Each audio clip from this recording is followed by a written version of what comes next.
Bueno, nahi, aste hau etzait egin uste nuen bezain komplikatua. Oiko zirkuitoetan, normalen euskara erabiltzen dugu eta zirkuito horietan ibili naiz.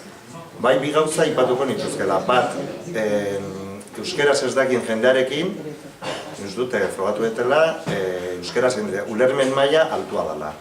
Erderaz, bi aldetako bi norabidetako izan beharrean, euskeraz eginez, beraiek erderaz erantzuten dute euskeraz dakitelako, baina gauza dira ulertzeko elkarrizketa horrela mantendu daiteke, erderara pasagabe. Eta gero adierazgarriena, niretzat lan mailan 13 urteko gaztetxoen artean, ekimen honek sortu duen ilusioa. Nik ikusi dut, bintzat gazte talde batzuen artean ilusio ikaragarria sortu dut ekimenak, eta erronka gure. Erronka izan behar du, orain hori ustea. Hoi da dena.